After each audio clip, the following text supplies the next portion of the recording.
Épp 100 éve az Est-újság mozgófilmes melléklettel kezdte gyarapítani profilját. 1918 őszétől a következő év tavaszáig minden héten a lapban megjelenő cikkekhez készítettek mozgóképes híranyagot.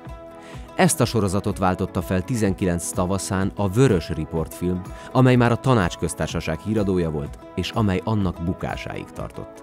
A híradók kameranegatívját és kópiáit a Tanácsköztársaság leverése után a rendőrség elkobozta és bűnjelként őrizte. Így maradt fenn hiánytalanul csaknem egy évnyi filmkrónika, amelyet most a Magyar Nemzeti Filmarchívum digitalizál, hogy legérdekesebb riportjai alapján hétről hétre megmutathassa, hogyan éltek a magyarok 100 évvel ezelőtt.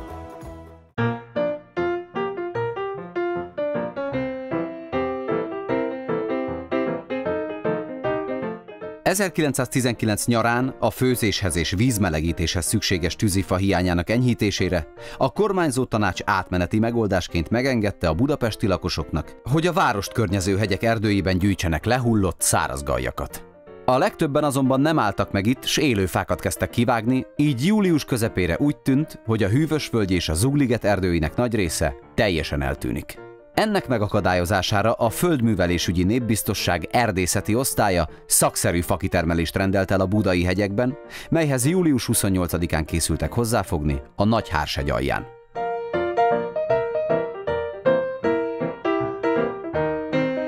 Gondot okozott az is, hogy a hűvösvölgyi és zugligeti villamos végállomásokon az utazóközönség hatalmas fanyalábokkal akart felkapaszkodni az amúgy is túl zsúfolt villamoskocsikba. A Vörös Őrség budapesti főparancsnoksága kezdetben tiltással próbálta megakadályozni az egyre lehetetlenebb helyzetet. Később azonban egy teherszállítókocsit kapcsoltak minden villamoshoz, mely a budai hegyvidékről szállította a városba az embereket.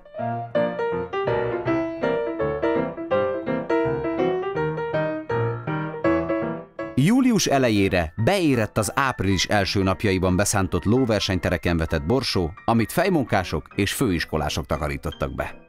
A Közoktatásügyi Népbiztosság a gimnazisták foglalkoztatását is elrendelte a nyári tanszünet idejére.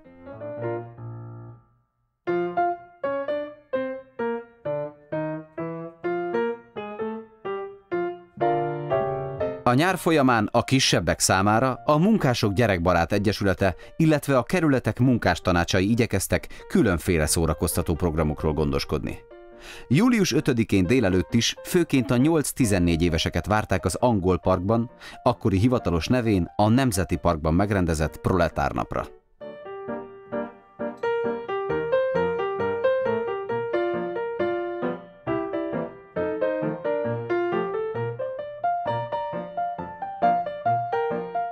A szocializált, azaz államosított és a fővárosi népbiztosság által üzemeltetett szórakozóhely nem csak a gyerekeknek jelentett kikapcsolódást.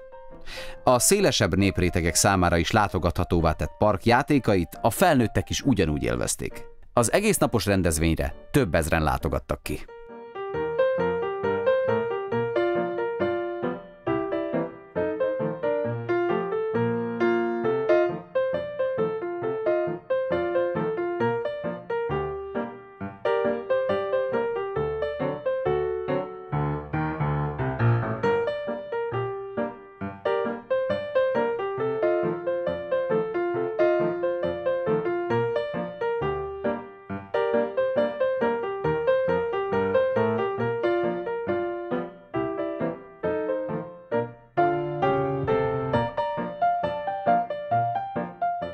A park területén még a háború idején létesített hadiarénában szintén ünnepi előadásra készültek aznap délután a Proletárnap alkalmából. Haubrich József, aki maga is részt vett az eseményen, az ünnepre való tekintettel a zárórát éjfélig tolta ki.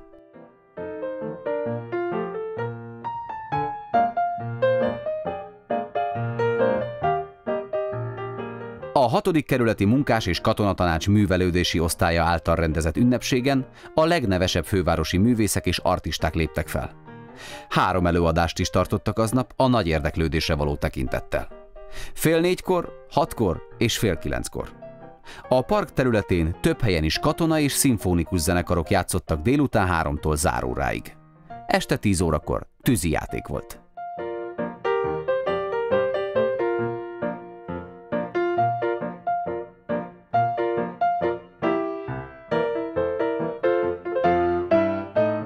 A gyerekek uzsonnát is kaptak a délutáni előadás után, kenyérjegy ellenében pedig a teljes kávé mellé mindenkinek jutott egy-egy kifli is.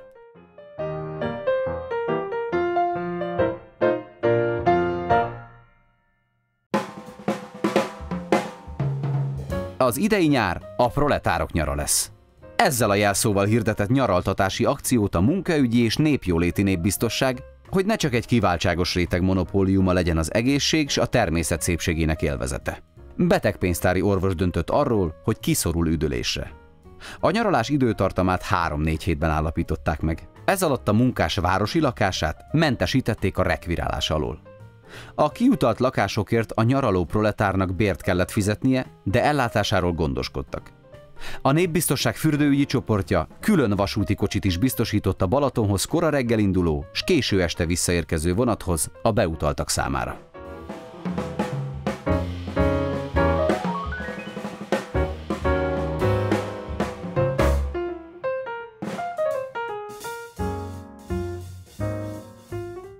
A Népjóléti és Közegészségügyi Népbiztosság a köztulajdonba vett fürdőhelyeken szabad nyaralást engedélyezett.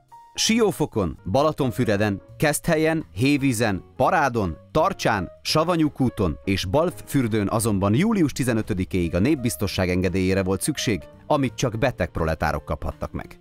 A harctéri szolgálatot teljesítő vörös katonák közvetlen hozzátartozói előnyben részesülhettek, illetve azok a katonák, akik szolgálatuk során szerzett betegségük következtében gyógykezelésre szorultak.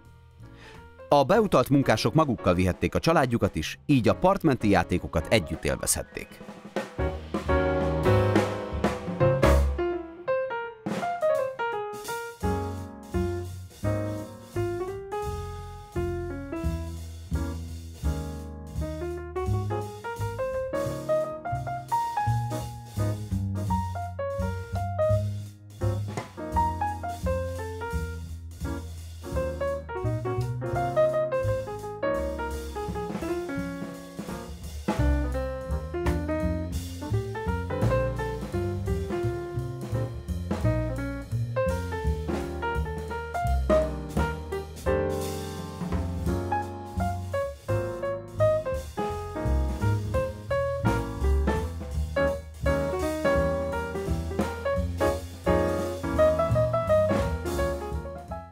Nem csak a vidéki, hanem a Budapest környéki nyaralók is megnyíltak a proletár családok számára.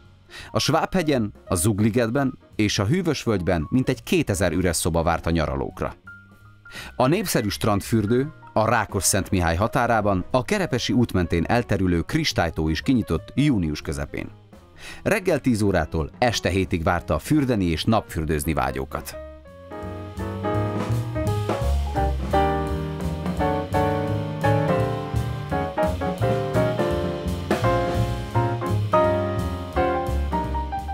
A híradó felvételén a Kristálytó fürdőt nem csak azok ismerhették fel abban az időben, akik megfordultak már a strandon, hanem a filmhíradók közönsége is. Ugyanis épp a legelső estfilm mutatta be a fürdőhelyet még 1918. szeptemberében.